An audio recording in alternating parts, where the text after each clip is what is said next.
صراط الذين أنعمت عليهم غير المغضوب عليهم ولا الضالين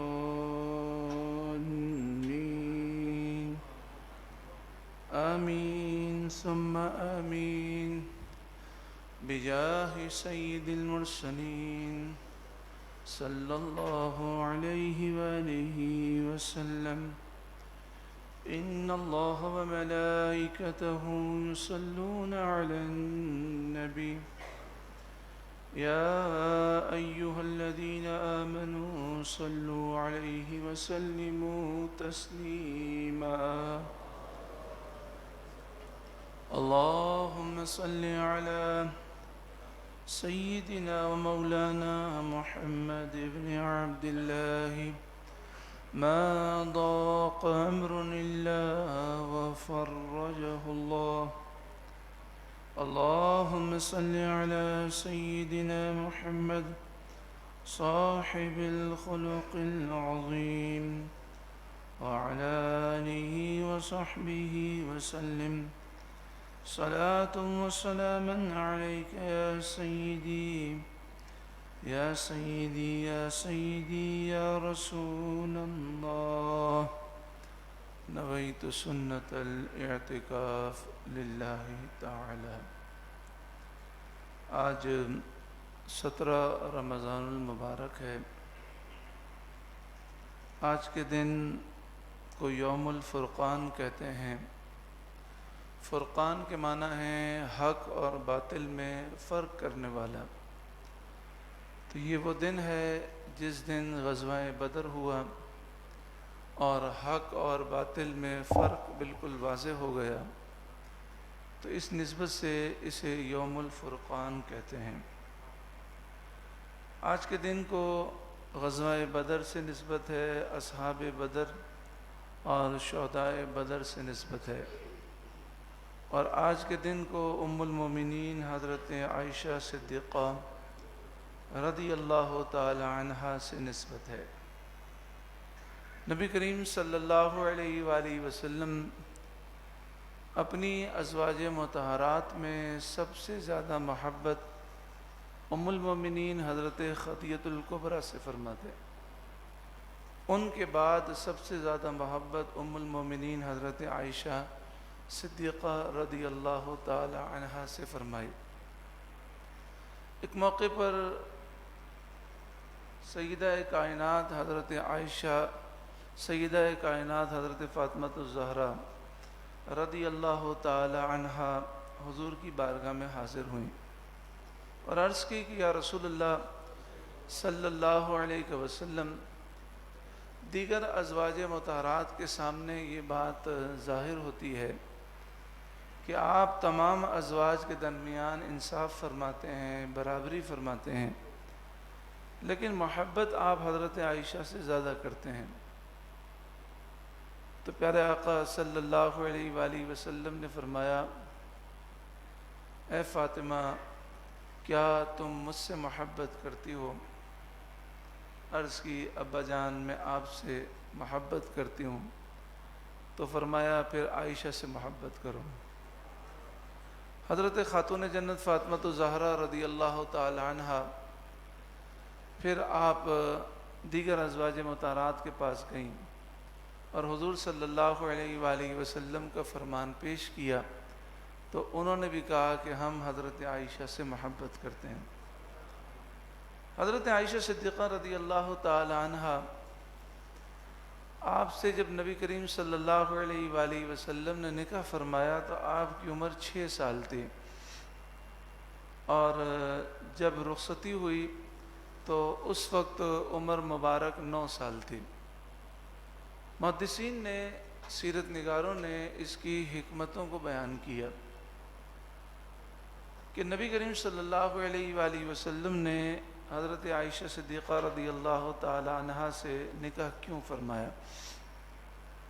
تو فرمایا اس کی وجہ یہ تھی کہ حضرت خدیجہ کبریٰ رضی اللہ تعالی عنہا وصال کر گئی تھیں، اور نبی کریم صلی اللہ علیہ وآلہ وسلم نے پھر حضرت سودا سے نکاح کیا۔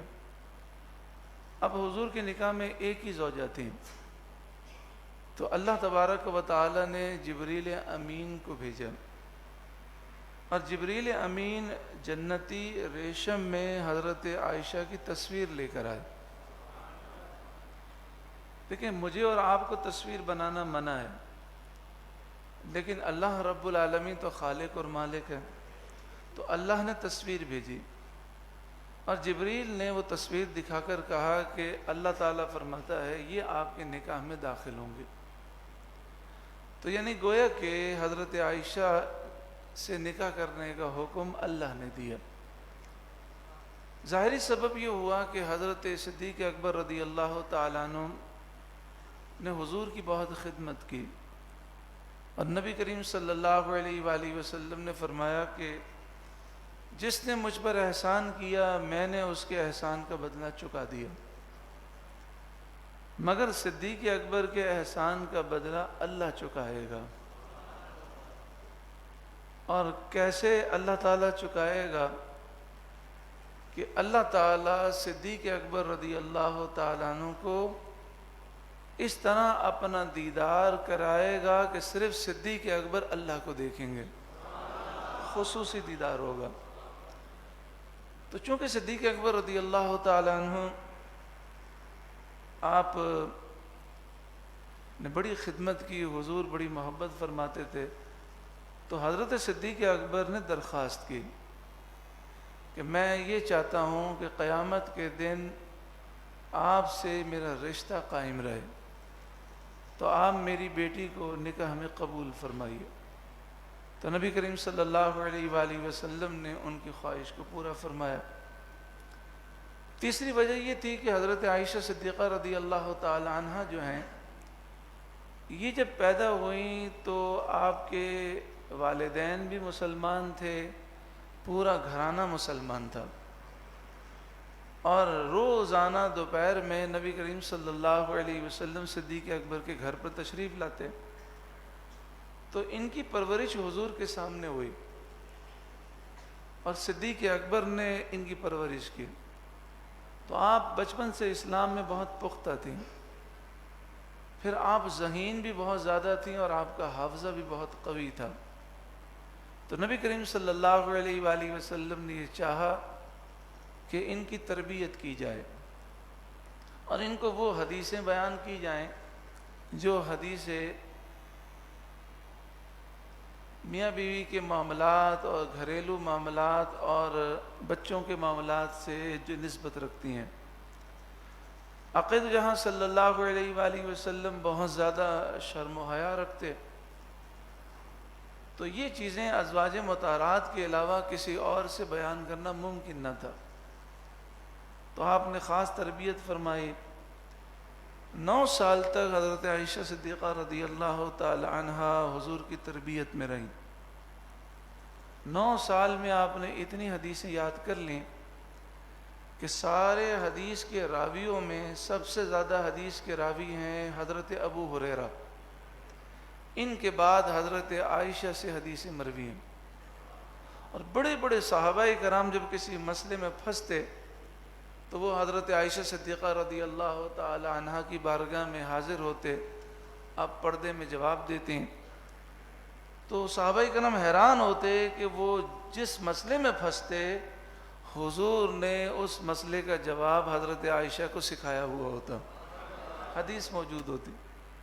یہاں تک کہ محدثین نے فرمایا کہ اگر حضرت عائشہ نہ ہوتی تو 25% دین ہم تک جو ہے پہنچ نہیں سکتا تھا۔ تو اللہ تعالیٰ کے حبیب صلی اللہ علیہ وآلہ وسلم نے ان کی تربیت فرمائی، اور حضور جانتے تھے کہ میرے وصال کے بعد کافی عرصے تک وہ حیات رہیں گی، حافظہ بھی قوی ہے، تو حضرت عائشہ صدیقہ رضی اللہ تعالی عنہ نے یہ حدیثیں بھی پہنچائیں، اور خاص طور پر آپ نے خواتین کی بڑی تربیت فرمائی۔ آج تک اسلام جو خواتین میں موجود ہے اور جو اسلام کی روایات اور درد پہنچا ہے، اس کا ایک ذریعہ حضرت عائشہ صدیقہ رضی اللہ تعالی عنہا بھی ہیں۔ نبی کریم صلی اللہ علیہ وآلہ وسلم کو تمام کھانوں میں سرید جو ہے سب سے زیادہ محبوب تھا۔ سرید کسے کہتے ہیں؟ جیسے سالن میں، شوربے میں روٹی کے ٹکڑے ڈال دیں اور اس کو بھگو کر پھر سالن کے ساتھ ملا کر کھائیں تو اس کو سرید کہتے ہیں۔ نبی کریم صلی اللہ علیہ وآلہ وسلم نے فرمایا سرید جو ہے وہ کھانوں کا سردار ہے۔ تو آپ نے فرمایا جس طرح سارے کھانوں پر سرید کو فضیلت ہے، ایسی ساری عورتوں پر عائشہ کو فضیلت ہے۔ اللہ تعالی حضرت عائشہ صدیقہ رضی اللہ تعالی عنہا کے صدقے میں ہمیں سچی پکی توبہ نصیب فرمائے۔ آج جو دن ہے وہ دن شہدائے بدر کا بھی ہے، اصحاب بدر کا بھی ہے۔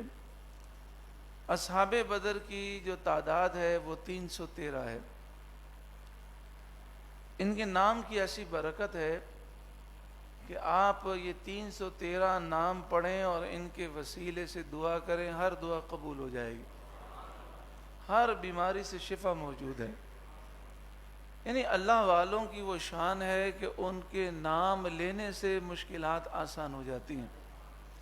میرے استاد محترم امیر المجاہدین حضرت علامہ خادم حسین رضوی رحمۃ اللہ علیہ، آپ نے ایک دن مجمع میں سوال کیا کہ ہم امام اعظم ابو حنیفہ کے مقلد ہیں، بتاؤ کس کو نام یاد ہے؟ تو اکثر جو ہیں لوگوں کو امام اعظم کا نام یاد نہیں ہوتا۔ تو آپ نے فرمایا کہ ان کا نام ہے نعمان بن ثابت۔ پھر آپ نے 10 مرتبہ یہ نام پڑھایا اور فرمایا جو امام اعظم کا اصل نام 10 مرتبہ یعنی وہ ریپیٹ کرے تو اللہ تعالیٰ اس کی ہر مشکل کو آسان فرما دیتا۔ تو آئیے ذرا آپ بھی بآواز بلند جو ہے ریپیٹ کریں، بسم اللہ الرحمن الرحیم۔ حضرت سیدنا نعمان بن ثابت، حضرت سیدنا نعمان بن ثابت، حضرت سیدنا نعمان بن ثابت۔ اس میں شرمانے والی بات نہیں ہے، بآواز بلند پڑھیں، حضرت سیدنا نعمان بن ثابت، حضرت سیدنا نعمان بن ثابت، حضرت سیدنا نعمان بن ثابت، حضرت سیدنا نعمان بن ثابت، حضرت سیدنا نعمان بن ثابت، حضرت سیدنا نعمان بن ثابت، حضرت سیدنا نعمان بن ثابت رضی اللہ عنہ۔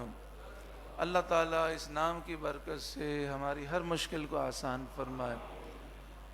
شہدائے بدر کی تعداد جو ہے وہ 14 ہے۔ یہ اسلام کے اولین ہیرو ہیں۔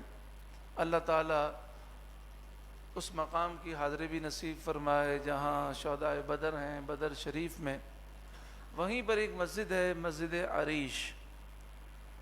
مسجد عریش کے پاس وہ جگہ ہے جہاں پر نبی کریم صلی اللہ علیہ وآلہ وسلم نے کھڑے ہو کر اللہ تعالیٰ کی بارگاہ میں پوری رات دعا کی۔ آپ صلی اللہ علیہ وآلہ وسلم کبھی بیٹھ جاتے، کبھی کھڑے ہو جاتے، اور دعا میں ایسا انہماک تھا کہ بار بار چادر جو ہے آپ کے کندھے سے گر جاتی۔ وہ مقام الحمدللہ ہم نے دیکھا، مسجد عریش کے پیچھے ہے۔ اس مقام پر آپ جا کر دیکھیں تو چھوٹی سی قدیم مسجد بنی ہوئی ہے، چھوٹی سی، اب وہ شہید ہو گئی ہے۔ تو وہاں سے آپ دیکھیں تو پورا بدر کا میدان نظر آتا ہے، اور جنگی پوائنٹ آف ویو سے وہ سب سے خطرناک مقام ہے۔ عقید جہاں صلی اللہ علیہ وآلہ وسلم کی عادت کریمہ تھی کہ جنگ میں جو سب سے مشکل مقام ہوتا وہاں پر آپ کھڑے ہوتے، اور صحابہ کہتے ہیں ہم میں سب سے بڑا بہادر وہ ہوتا جو حضور کے ساتھ کھڑا ہوتا، کہ حضور سب سے زیادہ بہادر۔ تو آپ صلی اللہ علیہ وآلہ وسلم نے صبح جنگ فرمائی، اس سے پہلے رات کو دعا کی، اور یہی طریقہ رہا۔ جب تک ہم شریعت کے پابند نہیں ہوں گے، اللہ کا ذکر نہیں کریں گے، اس وقت تک ہمیں جہاد میں کامیابی نہیں نصیب ہوگی۔ تو شریعت کی پابندی یہ انتہائی ضروری ہے۔ اور صحابہ کرام کا یہ طریقہ تھا، وہ رات کو عبادت کرتے، دعائیں کرتے، اور دن میں جہاد کرتے۔ دونوں کام ہونے چاہیے۔ تو آقا دو جہاں صلی اللہ علیہ وآلہ وسلم نے دعا کیا کی؟ اصحاب بدر کی آپ کو شان معلوم ہوگی کہ آپ نے یہ دعا کی کہ اے اللہ، یہ مٹھی بھر اگر مسلمان شہید ہو گئے، ختم ہو گئے، تو روئے زمین پر تیرا نام لینے والا کوئی باقی نہ رہے گا۔ اس کا مطلب یہ ہوا کہ یہ اصحاب بدر کامیاب ہو گئے، تو آج روئے زمین پر جو اللہ کا نام لیا جاتا ہے، یہ اصحاب بدر کی کوششیں، ان کے لیے ثواب جاری ہے۔ اصحاب بدر تمام صحابہ میں سب سے افضل و اعلیٰ ہیں۔ آقا دو جہاں صلی اللہ علیہ وآلہ وسلم یہ دعا کرتے رہے، چادر بار بار گر جاتی، صدیق اکبر رضی اللہ تعالیٰ عنہ نے چادر رکھی کندھے پر اور عرض کی یا رسول اللہ، اب آپ نے بہت دعائیں کی، اللہ ضرور مدد کرے گا۔ پھر 5000 فرشتے نازل ہوئے، 70 کافر مارے گئے، 70 گرفتار ہوئے، اور ایسی شکست ہوئی کہ دنیا آج تک حیران ہے کہ صرف 8 تلواریں، 6 لوہے کی جیکٹ زرہ، 2 گھوڑے، 70 اونٹ، 313 اصحاب اور سامنے 1000 کا لشکر۔ اللہ تعالیٰ اصحاب بدر کے صدقے میں ہم مسلمانوں کو بھی بیداری نصیب فرمائے۔ اللہ تعالیٰ کرم فرمائے، کریم مالک و مولا ہے پروردگار، اہل حق کو بیداری، اتحاد، غلبہ و جذبہ جہاد نصیب فرما۔ پاکستان میں اسلامی نظام مصطفیٰ قائم فرما۔ اے کریم مالک و مولا ہے پروردگار، اپنا فضل فرما، کرم فرما، دونوں جہاں میں ہمیں شاندار کامیابی نصیب فرما۔ وصلی اللہ تعالی علی خیر خلقی محمد وعلی آلہ وصحبہ اجمعین۔